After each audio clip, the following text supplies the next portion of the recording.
everyone. And today we are talking about building a successful law school application as a student of color.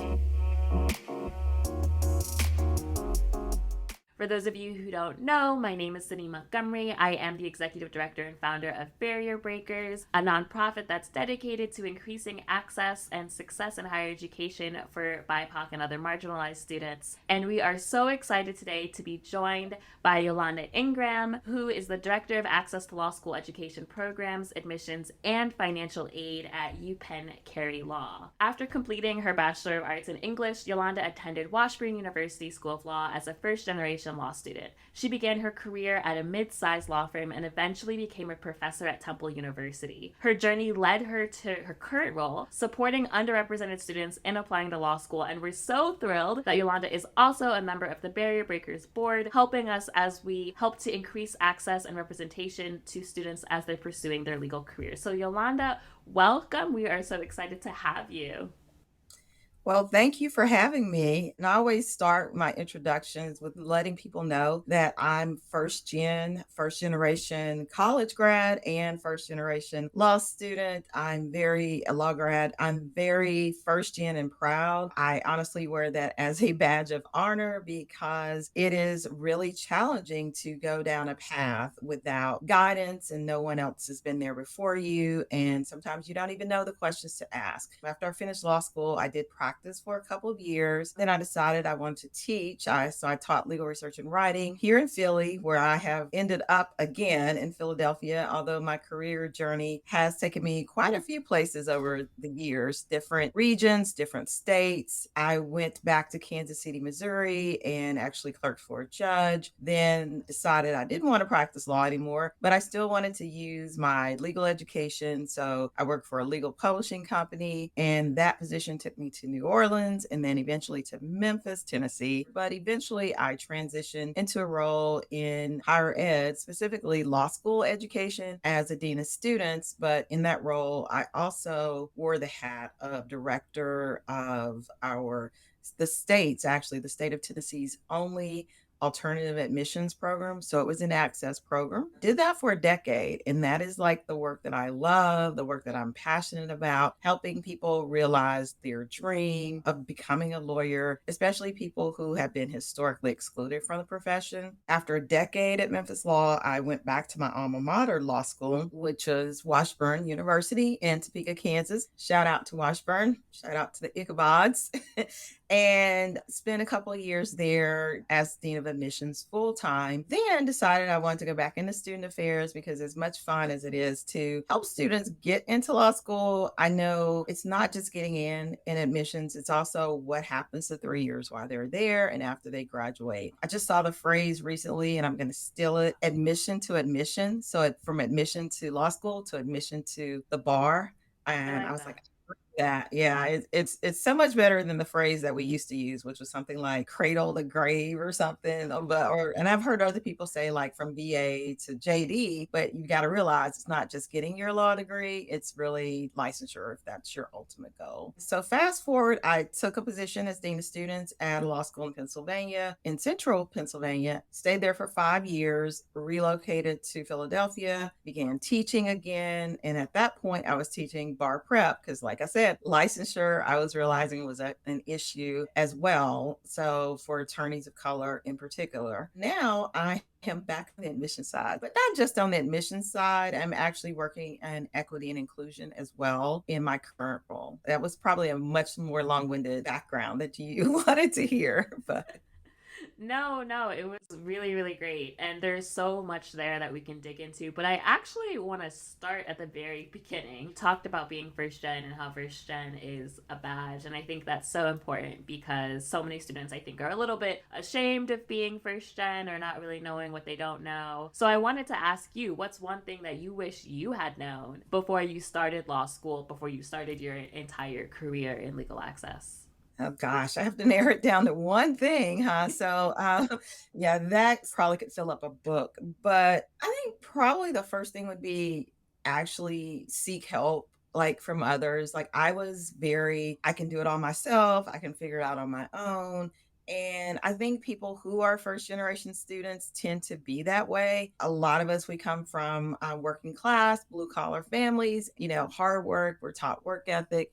But asking for help sooner is probably what my first piece of advice would be. And I don't even think I knew there were resources at my undergrad institution, like pre-law advising office, where someone could have given me some guidance about things like preparing for the LSAT and how to apply to law school, what steps you need to take. So that's probably the overarching thing that I would say if I could go back and tell my younger self to do things differently, it would be seek out the people who are actually in a role that are trained and getting paid to be there to support and help you. I love that. I think asking for help it's really how I've ended up this far. No one gets anywhere on their own despite this whole pull yourself up by your bootstrap situation. Like there's a lot of people pulling you up by your bootstrap. It's like a whole team. And so I do love Yeah. asking for help because you do need that support. Well, and sometimes we need people to give us some boots. Like that's not the worst thing, right? Right. Um, it is. I honestly, if you really go back and dig deeply into history, you'll see that everyone who's been successful has had some help. If you want to take the version of Columbus discovered America, the Queen gave him ships, right, to get on and go explore. It wasn't like, oh yeah, I just woke up and went over there. So at any point in history, you can see we all need help from someone.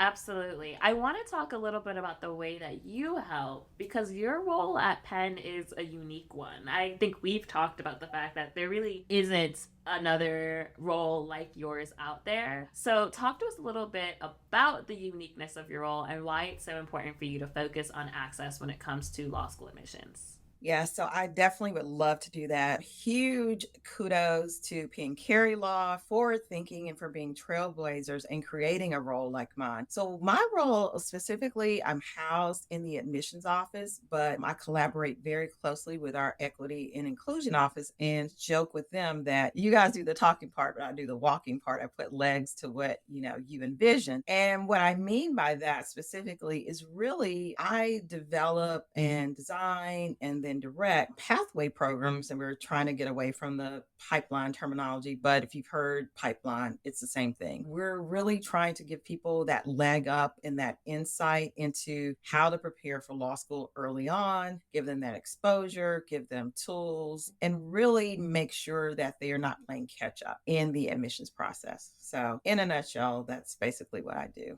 I am the me for the me I didn't have, right? So the person that I wish could have grabbed my hand and I will show you this is the way, here are the tools. And then, you can really make a really informed decision about your law school choices. Because that was not me in my 20s. And what are some of those various ways that Penn Carey tries to increase access for underrepresented students? Because I know that there are a lot of very interesting and very cool things and programs that are there. Yes. So, and I promise you this is not a comprehensive list, but these are the ones I can think of right now. We definitely have more of them on our website, but we start with our high school programs actually, and we have about 5 of those. The one that there's actually 2 I'm gearing up for this summer. We have like one that's a week long, that's virtual. We have a second one that's completely in person, that's 4 weeks long, and those are for rising sophomores and rising juniors in high school, and then the 1 week program are for rising seniors. So that's even before you get to college. We're exposing students to what to expect out of law school. They're getting to network with attorneys and judges and lots of people on campus. Fast forward, you're in college, and we have our outreach program, which has grown exponentially since the pandemic. It used to be a program that was in person, and now we've shifted it to being virtual. So we have about 80 participants in that. And one of the great features of our outreach program is actually that we give students feedback on a personal statement that they've written. As you all know, that is a very valuable resource to have someone critique personal statement that you're planning on submitting. One requirement is you cannot be applying in the next year's application cycle. So you can be, a freshman through a senior or even have graduated, but you have to be planning to like wait another year before you go to law school to participate in that program. There are quite a few other things that we are involved in, but like I said, if you go to our website, we have a whole page dedicated to access. There are actually a lot of law schools that do these pathway programs or pipeline programs early, but I think people don't realize that even in high school or even as a freshman in college, you can start to interface and interact with different law schools. And that is something that I did not know in high school. Listen, I didn't know in college either. I didn't even start reaching out to law schools and making those connections until it was time for me to apply. So I really love shining light on different ways that students can get involved and get acquainted with the law school application process well before they're ready to apply. So definitely kudos to Penn Carey for doing the outreach and doing the work. You mentioned that the personal statement, which, as you know, here at Barrier Breakers and as Montgomery Admissions Consulting, we love a good personal statement. I believe that your writing, your diversity statement, your personal statement, your supplemental essays can absolutely make such a big difference in your applications. We spend a lot of time focusing on it here on the podcast and all of our materials. You are someone who have read thousands of applications over the course of your career, various different roles. What are some of the most common mistakes you see from applicants, especially first gen or underrepresented applicants, and what tips or advice would you give?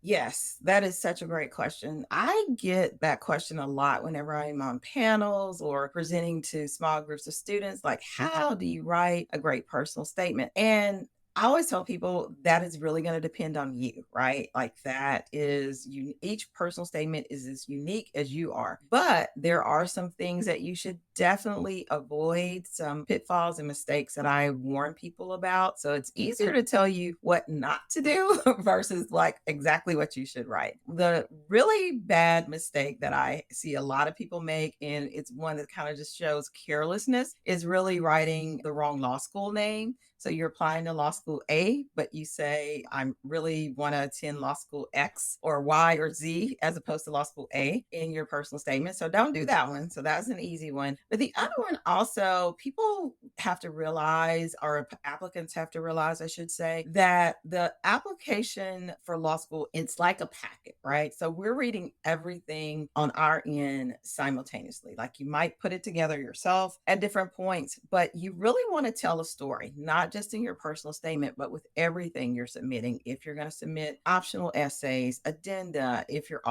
also should include resumes for us and letters of recommendations. You want to talk about something in that personal statement that you're not sharing anywhere else in your application. So I see a lot of people making the mistake of basically summarizing their resume or giving a chronological recitation of this is what I did.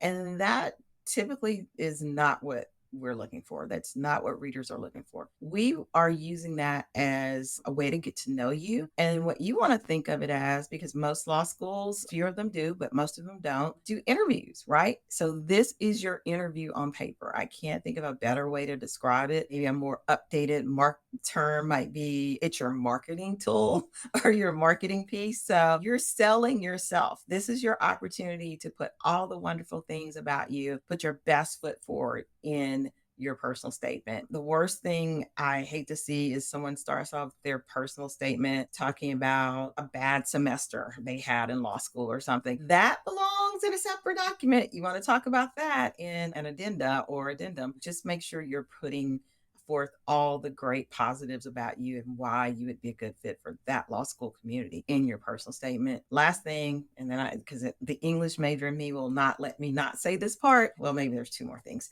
Answer the question that is being asked. A lot of people will use a cookie cutter personal statement, and different law schools have different prompts. So make sure what you're writing, and the prompts are usually very broadly written. So it may work for more than one, but make sure, if someone is asking you to write about apples, you're not talking about oranges. All right, this is the really, really last one. Grammar. We are not only looking at the substance, but we're also looking at how well you write. So it's not just what you say, it's how well written it is. You should never, ever turn in a personal statement without having at least three people who are good writers and good editors give you some feedback on what you're turning in. Okay, so I'll get off my personal statement soapbox now, because that is like my favorite part of the application file, because it's like reading little mini bios, and I absolutely love it. Like I didn't know I loved biographies so much until I started reading applications. But No, I definitely agree with that. I have not read nearly as many applications as you have read, but in the almost 10 years that I've been doing law school consulting, especially with first gen and minority students, I definitely see some of those same mistakes, especially the piece about not putting things that belong in an addenda or an addendum, an explanatory statement in your personal statement. Because sometimes people are just like, I need to tell them all of the things. And it's like, no, not in your personal statement. You do not.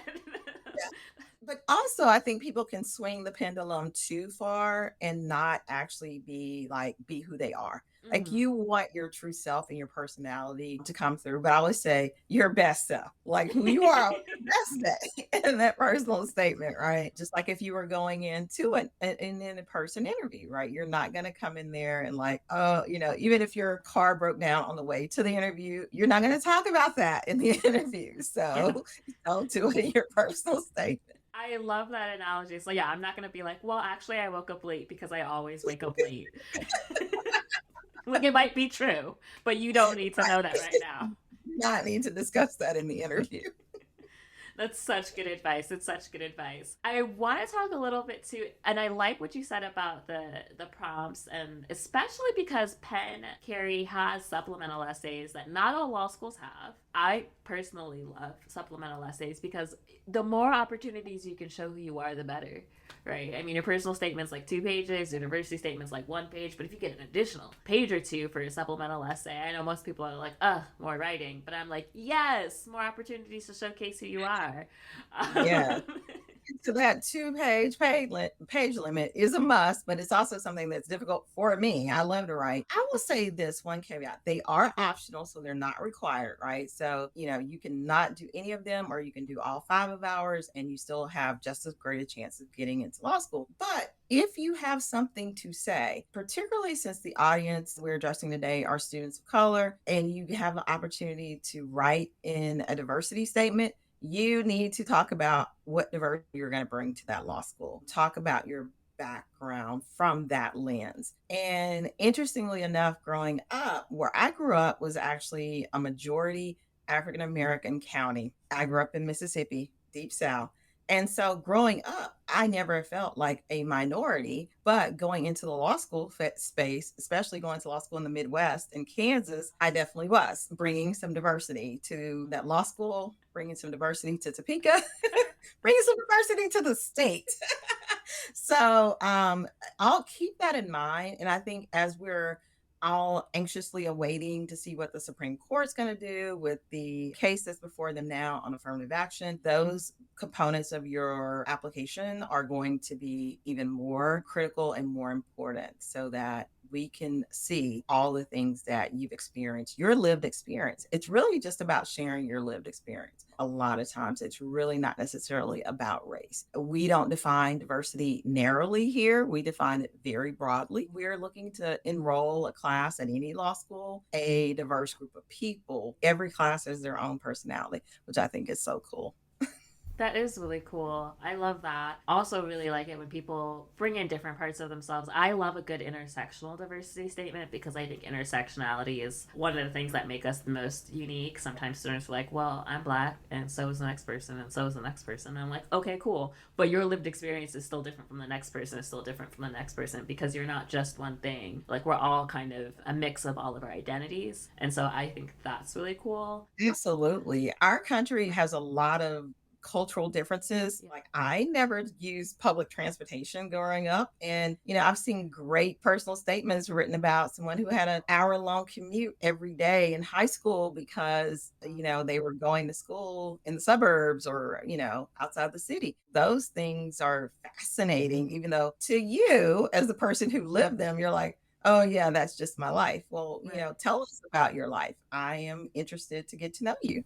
Yeah, no, I love that. And kind of speaking life to having people live their truth and own their authentic story. Penn Carey, UPenn, It's a top 14 law school. For those listening that may not know, although it's subject to change, but law schools traditionally have been ranked, and the top 14 is some of the most prestigious law schools in the country. Definitely sought after by a lot of applicants. And there are some students who think, I don't have the best LSAT score, I don't have the best GPA. Maybe a school like Penn is just completely out of reach for someone like me, for someone from my background, from someone who went to, maybe I started community college and then I went to state school because that's what we could afford, or I went to school at night. Like, what do you say to someone who is looking at Penn and thinking, gosh, Yolanda sounds great, Penn sounds great, but that could never happen for someone like me? Two things. One, like never count yourself out. This sounds so cheesy, but I say this to my kids all the time. You have to be in it to win it. So, obviously, if you don't apply, we can't accept or reject you, right? Like let them tell you no. But more concretely, I would definitely say if you prepared, you put together a great application packet, you've done preparation for the LSAT, and even if your score is not at our median, you should still apply because we do a holistic review. It's not just about your numbers, right? Definitely, I'm not going to sit here and pretend like, oh, you can get any LSAT score and get in the Penn. That's definitely not the case. If you want to go to a higher ranked or prestigious law school or whatever word adjective you want to describe it as, you're definitely going to have some strong credentials because we want you to be successful when you get here. We want you to be competitive and not struggle. We want you to have a great experience when you get here. So we do take all the factors, which means we take LSAT and GPA, but we look at everything else in your file as well. Definitely keep in mind, though, when you're looking at any data on law schools, whether you're pulling it from like the ABA official guide, the 509 report, you're going to see a median and 75th and a 25th quartile. A quarter of the people in the 25th quartile, they're 25% of the classes are below like that, right? So it's not just if I didn't hit this number or that number, then it's a done deal. There's room or there's a range below that. I'm a truth teller, so sometimes I can be a little blunt. The harsh reality is if you're really, really close to the lower end of the scores on the LSAT, that's going to decrease your chances of being able to get in. It's going to decrease your chances of being able to get anywhere, not just here. That's why I really emphasize getting the information early and allowing yourself enough time to adequately prepare for the LSAT. Now, at some point in the future, LSAT may no longer be required for law schools, but as of this recording, it is still required. So, and I think unfortunately, it has a lot of sway. Sometimes I think nationally, law schools maybe put a little overemphasis on it, but hopefully that is changing. But if you want to be competitive at any law school, you're going to have to do well on your LSAT. I wouldn't worry as much about like where you went to college and those sorts of things because we're really looking at what you accomplished more so, not necessarily one college is better than another. I think people who start out at community colleges, if it's for economic reasons, are definitely smart because I love to save money. I'm like, it really doesn't matter. You got your 4-year degree from somewhere else. That's really what people will see. So, yeah. I love that. Listen, saving money is always smart. And that brings me actually to my next question on money and the topic of financial aid. One of my personal goals is to really increase the amount of information that exists about law school financial aid because we really have a lot of information about undergraduate and college financial aid. It's still a very confusing process. I will not downplay it. It's But definitely a confusing process. it's definitely very complicated, but I feel like we don't even talk about law school financial aid nearly enough. There just seems to be a dearth of information. So I want to talk about it. I'm going to ask you again that one thing, but what is that one thing? There's many, but what is that one thing that you wish people would get right about law school financial aid? You're tired of them getting wrong about law school financial aid. Well, that is a great question. Even it's a terrific question because I love to talk about money, particularly being fiscally responsible with your money is what I love to talk about. Scholarships, right? Law schools do give scholarships. Scholarships are free money. Understanding that there are law schools that only give merit-based aid. There's law schools that only give need-based aid. There are law schools that give both and understanding the difference. Obviously, the difference is kind of baked into the name. Being aware of that and really doing your homework, I think is something I would hope people are more cognizant of and aware of. The one thing that I think I wish someone had told me when I was about to go to law school that I didn't know, the Pell Grant stop at undergrad. I was a Pell Grant recipient and like that is the best money. So it doesn't help as much now as it did back then with tuition being higher. But I think for law school, it's really don't let the sticker price, I guess, fool you. It's just because you see that amount doesn't mean that's how much you're going to have to borrow necessarily. But for most people, with rare exceptions, you will have to borrow some. But you should take scholarship offers with a grain of salt too. I used to have this conversation with students all the time when I was a dean of admissions. So you're applying to this school that's a state school that's public, and you're applying to this school that's a private school that's not. And so it's maybe twice as expensive. So of course they're going to give you a larger scholarship. But if you do the math, and it's really simple math, even I can do it. You just like subtract out what we're offering you. Our scholarship is not as large because if our scholarship was as big as theirs, basically we'd be giving you money because their school is so much more expensive.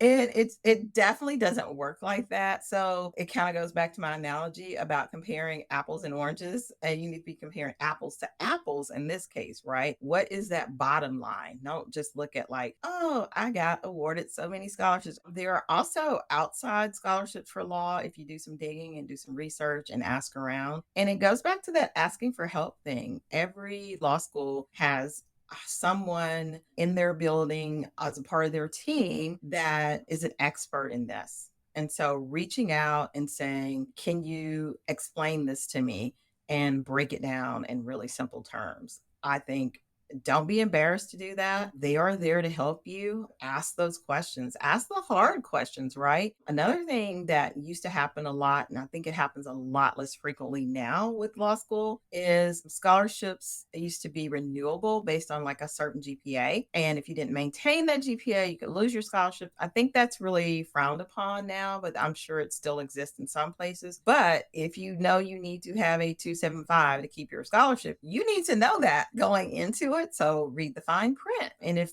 another school is offering you a comparable offer and you only have to have a 2.5 or 2.0 to keep that one, that's something that you want to take into consideration as well. I think that's a really good point, especially about the conditional scholarships, because sometimes students don't realize, and there are still schools that give conditional scholarships. It's not, I don't love it, but it happens. And sometimes the Yeah. bar is high. You mentioned 2.75, 2.0. I've seen as high as 3.2, 3.5. If you're someone who absolutely needs the money to go to school, but you're not, let's just be honest and look at ourselves in the mirror and say, listen, do I feel very confident in my ability to maintain a 3.5 every semester? Maybe the answer is no. And that's okay. But we need to It is. like be we need to be like upfront about like, okay, how would I feel if I don't? Or what's the stress going to be on me? Am I now going to be in class, not just having the stress of 1L, but also feeling like, oh my God, if I get this C, I'm not going to have this money. I'm going to have to, work some jobs. Like that's a lot of stress for your mental health. And even taking $10,000 less at another school to not have that mental stress, it's worth it. It's worth it. Right. And that's the point that I was just about to make. So I'm glad you said that about your mental health and your wellness. Law school is challenging. It's stressful enough without adding anything else to your plate that's going to be an additional stressor. But I think a lot of times, in fact, I know that going into law school, we all think, I was a straight A student in undergrad, which may or may not be your story, but I'm just saying, or you were a really good student in undergrad. So, of course, you're going to keep this high GPA through law school. Let me just tell you, law school is a different ball game. I never made a C in my life until I got to law school. And so I'm just here to tell you, it was a rude awakening for me. My first year, I was like, what are these grades? Now, because, law school's graded on a curve most places. And let me break down some other really hard math for you. Only 10% of the class can be in the top 10%, right? So great. Say it again. Say it again. town, right? Like only 10% can be in the top 10% of the class. So there is a cutoff for how many A's, how many A minuses, how many B pluses in your class, like depending on what the grading scale is at your school. Sadly, I don't even know what it is here. So this is not in any way referring to Penn Carey Law. This is just very generically that this is like how law school grading curves work. But at this point, this is a time when if you start narrowing down what schools you want to go to like your top 3 or 4 choices, that would be the time to start researching things like that, right? One of the things I hope people take away from this is if you plan to go to law school, you need to be very patient. And I mean, at so many points, you have to be patient, right? Like when you submit your application, and hopefully you do it earlier rather than later. That would be my other tip I would give for students of color, especially as a Black woman. I would say for me and my people, don't wait till close as possible to the deadline. Get those applications in as close as possible to when it opens. I think deadlines for law schools, it's very different from undergrad and it's kind of deceptive because we do admissions on a rolling basis. So as soon as those get in the pool, we start reading and reviewing, reading and reviewing. Every law school that I know of gets more applications than they have seats for. Try to increase your chances of getting admitted by having a well prepared application package in sooner rather than later.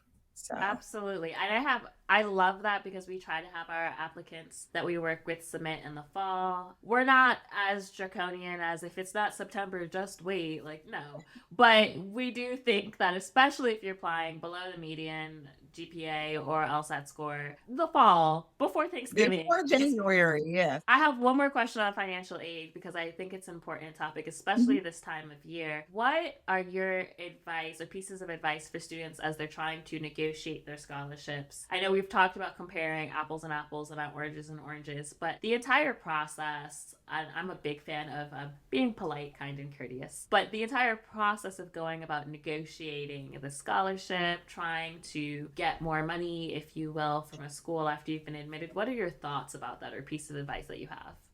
So interestingly enough, now I'm really going to be dating myself. I've been around so long enough that I can remember when negotiating scholarships wasn't even a thing, like it wasn't even done. I would say whenever you're interacting with the law school admissions office or financial aid or anyone, you should ask. You don't know if they're going to match that offer or do more, but just, ask. And most law schools are probably going to say, provide us some type of documentation that you got this other offer from this other school. One thing I will say is the schools have to be somewhat comparable, and that definition of what's a comparable institution is up to that law school, right? Reach out to them by email and make sure your email is well written and thoughtful, and don't take a position of arrogance, right? Like, you all should want me. I mean, unless you want to turn them off. Like if that's your goal, like I don't like come at it from a position of, I'm really trying to make the best decision for my future long term. And part of that is keeping your debt as low as possible, right? Having to borrow as little as possible. So and all the law school admissions and financial aid officers that I know, and I know a lot of them are always receptive to doing the best they can for you, unless you really are being a little bit of a jerk. And then they're not like, really don't want to help. And then it's kind of like, do we really want this person at our law school? Because they really might not fit with, the vibe we have here. So just be very mindful of that. And our offices are small. Our community is small. If you're rude to the receptionist, if you're rude to the security person, it will get around the whole building in no time. And that's not how you want to start off your professional career because the legal community is a very small community. The reputation you build when you get in law school among your classmates who become your peers and colleagues, you want to make sure that you have an excellent reputation with them as well. So Absolutely. I can't say that enough. I had one of my mentors actually ask me, I had a classmate who I wasn't that close with, and she's lovely, and I said lovely things, but I wasn't that close to her. And I had my mentor reach out to me because she had applied for a job at that firm. And she's like, oh, wait, you went to school with this person. She was in your class. Tell me about them. And I always like to say that story because she didn't know that I was being contacted. I wasn't listed as a reference, right? It's just the fact that that my mentor was like, oh, you guys were classmates. So you never know who's going to Right. get called on to speak about you. If she had been a mean person, which she wasn't, she was lovely and she got the job. But if she had been a mean person because she didn't care about what her classmates thought about her, I wouldn't have had anything nice to say. Yeah. And it's so easy in today's society with social media and LinkedIn to find out, oh, we know these mutual people in common, Mm-hmm. right? Absolutely. So much easier than it used to be. Again, I just am a firm believer of not being a respecter of person and treating everyone the way that I would want to be treated. Now, we're almost at the end, but I would be remiss if I did not talk a little bit about UPenn's reputation for excelling in interdisciplinary education, because the joint degree programs that are available at UPenn are really unparalleled. And they're very popular, honestly, from Wharton to just all of the variety of programs that the arts and sciences, all of the programs that they have. What are some pieces of advice that you would give for a student interested in pursuing a joint degree or a dual degree, whether that's at UPenn or at another institution? Do the programs have to be done in a particular order, especially if one of those is going to be a JD? That is a great question. And I think it probably could fill up an entire podcast alone, but I'm going to try and keep it concise and short. So, one of the things that I found out when I got here, so I've been here almost 2 years now, is how great the interdisciplinary curriculum is, not just in terms of having the dual degree, joint degree programs like the JD MBA. They even have JD PhDs, and you can do your law degree and med school at the same time on the same campus. I'm like, okay, overachievers, settle down. But another like little known fact I think about Penn Carey Law is that because we do have these 9 partner schools on campus, even if you don't want to do a dual degree, there's still a lot of opportunity for interdisciplinary education. What I mean by that is we actually have like med students who can take a class over here and vice versa, even if you're not in that joint degree program. A lot of our students take advantage of like our Wharton certificate program, which can actually be done in a week. Usually they do it over spring break and they don't necessarily do the JD MBA, but it's something that gives you a great understanding of the business component of law, right? I think it's one of our best selling points, and I don't think we toot our horn about it nearly enough. Now, with the JD MBA, there's that one I know because the person who's in my office, she sits in once a week. So I got a little bit more insight into JD MBA than most of the other programs. That program you can do applying coming in, doing JD MBA, or after your first year and during your 1L year, I should say, you can also apply to the MBA program. So there's like 2 bites at the apple for that one, which is great. Last thing I'll say about any type of dual or joint degree program that you're considering, whether here or anywhere else, make sure that you do. I mean, people look at it from, oh, yeah, it's probably going to save me a year if you were doing them separately. Probably true. But why are you pursuing that? Like sometimes it makes complete sense. People know, like, I want to do education policy. So they're going to do a master's, right, in education policy while they're doing their JD. I get that. There's a lot of them that like just make sense together. Make sure you're doing it for the right reasons, I guess is what I'm trying to say. Doing the law degree alone is challenging enough. If you don't have an intrinsic motivation for pursuing a dual degree, I would say, don't, because why? It's Don't, just like, because why? I mean, Amazing. don't you want to sleep and enjoy law school and do some like co-curricular and extracurricular things? Like we didn't even talk about all the co-curricular and extracurricular stuff you can do in law school, like law review and like those things. So save some time in your schedule to get to know something. I envision people who are doing these dual degrees, obviously are very brilliant, very bright people, but I just envision them as like, when do they sleep? When do they get to see their family? And that's the mom in me. So, I'm sure they're fine. When you're in your 20s and younger, I know life seems like it's going so slow. Trust me, it goes by fast. The 3 years in law Absolutely. school, definitely the days are long, but the years are short. It feels like that first year, it's like it's never going to end. And then you get to the end and you're like, where did the time go? So it's one of those things. Absolutely. This has been really great. I want to end with a final question that kind of brings us really to the heart of what this episode has been about, successful law school applications as a student of color. Structurally, as someone that works behind the desk and has been in and around law school administration for so long, what needs to change in order to increase representation for BIPOC applicants? Earlier exposure. Like that is the heart and core of my job, is really trying to do outreach earlier and sooner so that people that look like us, people of color, people first generation, has that knowledge and information so that they know how to plan accordingly. The reason why I was so passionate about the program that I had in Tennessee, because it was kind of like a second chance program.